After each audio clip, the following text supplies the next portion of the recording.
a grande sacada da pintura é o seguinte: muitas pessoas pensam que para pintar você precisa fazer a pintura perfeita logo de cara.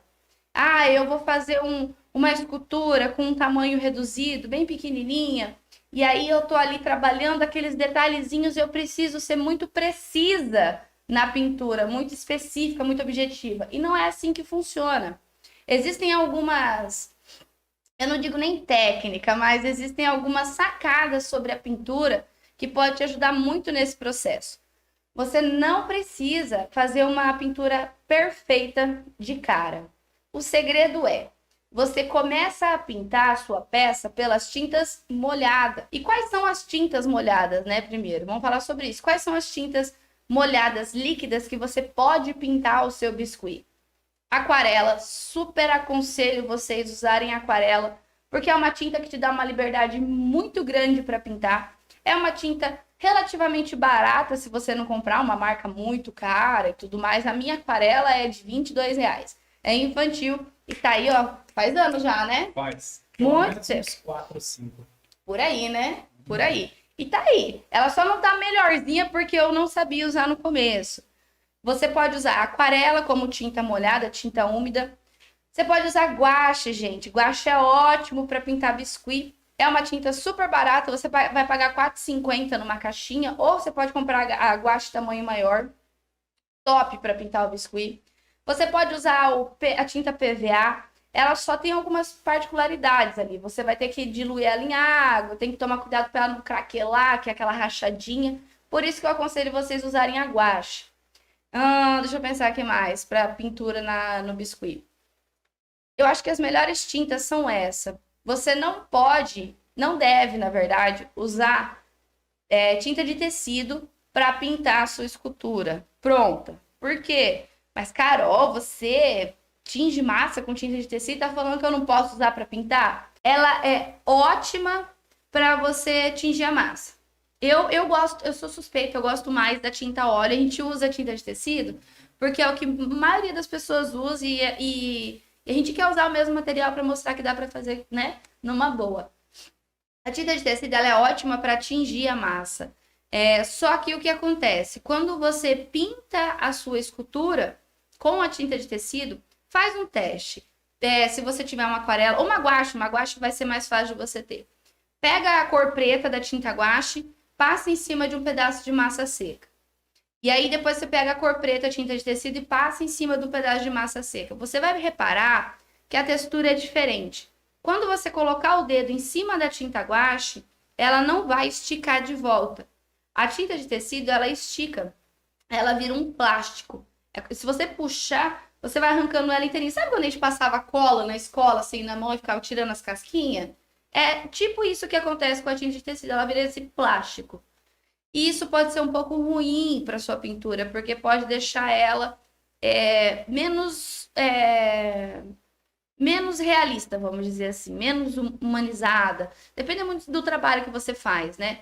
Mas ela dá esse aspecto de plástico emborrachado. E aí, quando você passa o verniz em cima, dependendo do verniz, ela enruga, porque ela tem reação, ela enruga. Então, eu aconselho que você faça esse teste. A tinta guache, eu sei que ela é um pouco limitada por cores, né? Você pode misturar elas e tal, mas ela tem uma limitação. Ela vem verde, amarelo, azul, preto, vermelho e branco. São as cores primárias, né? Eu não sei, não lembro agora de cabeça das cores. Mas se você quiser experimentar a tinta aquarela para substituir aí a tinta de tecido e a tinta guache, eu aconselho, tá? A tinta de tecido, você pode usar as cores específicas que ela tem em alguns detalhes que não vão ficar expostos, vamos dizer assim. Eu vou fazer uma cor de olho muito louca, muito diferente. Vou pintar um cantinho lá e depois vou aplicar o verniz vitral e não vai ter problema. Tudo bem, é um caso muito específico de algo que não vai ficar totalmente exposto na peça, tá? Eu já tive problemas assim de pintar a peça e ficar daquele jeito. E a tinta de tecido é ruim até para tirar depois, se você quiser lavar a escultura para repintar. Eu não conseguia tirar muito bem, ficava uns restinhos. Então, assim, aconselho que você experimente novas tintas e tenho certeza que você vai gostar, tá bom? E aí você vai usar essas tintas molhadas primeiro. Por quê? Porque se você errar, você limpa. Gente, vocês não fazem ideia de quantas vezes eu limpo a escultura. Eu tô ali pintando um olhinho, uns cílios, uma coisinha muito delicadinha, aquela coisinha pequititinha. Eu borro. Aí o que eu vou e faço? Cotonete, água. Às vezes, quando é um lugar muito pequenininho, eu pego um palitinho de dente, enrolo ali no algodão, umedeço ele e limpo. E assim eu consigo trabalhar e pintar a peça, mesmo que ela seja muito pequenininha. Porque eu não tenho medo de errar. Eu não tenho medo de borrar a pintura, tá? Então, assim, o segredo, né, para pintar o biscuit é você começar com as tintas molhadas, porque você tem mais tranquilidade para pintar. Se você borrar, você limpa e tá tudo bem. E depois disso, depois que as tintas úmidas, as tintas líquidas estão secas, você faz o sombreamento. Depois que você limpou tudo que tinha que limpar, tá bonitinho? Aí sim você trabalha com giz pastel, porque é uma tinta seco. Se você faz ao contrário, você não pode errar mais a pintura, senão você vai ter que lavar a peça inteira. Porque o sombreamento, ele é um degradê de cor. Você vai usar uma cor marrom, uma cor rosa, uma cor ocre. E aí essa mistura depois é difícil acertar o tom específico dela. Então, sempre que vai pintar o biscuit, o segredo é: comece com a tinta molhada para depois fazer o sombreamento a seco com o giz pastel. Tinta molhada, lembrando, pode ser aquarela, guache, que eu indico muito, pode ser PVA, pode ser tinta acrílica também, menos tinta de tecido, tá bom? Ó, como uma regra, para sombreamentos de peça, é sempre tintas secas. Secas, pó. Por quê? É como se você estivesse passando uma maquiagem.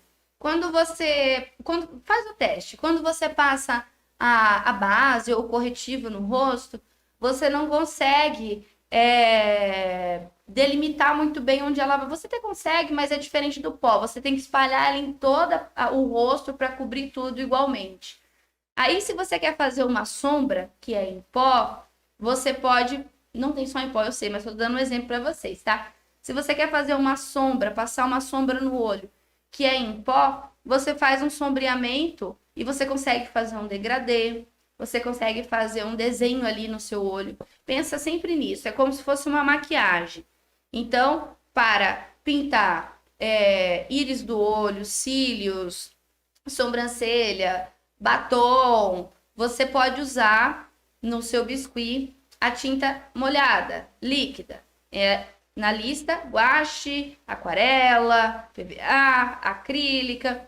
Já para fazer o sombreamento, sempre tinta em pó, seca. Que é o quê? O giz pastel. O pó mágico do Emerson Nogueira é muito bom também. Vocês podem usar também maquiagem, sombra mate. Só que é interessante usar a mate porque ela não tem aquele brilho, não vai ficar cintilante, né? Então você usa aqueles estojinhos de maquiagem, se você tiver. E se você tiver algum outro tipo de tinta em pó que te permite fazer esse tipo de trabalho de sombreamento, aí você pode usar ele. Regra para sombreamento no biscuit, sempre tinta em pó, não líquida, tá? Até consegue fazer, mas não fica igual, não fica igual, só se for tipo assim, um trabalho muito específico, algo que você queira realmente mostrar as marcas de união de tinta, aquela transição de cor. Mas é muito específico, tá? Sempre sombreamento com tinta em pó, tinta seca.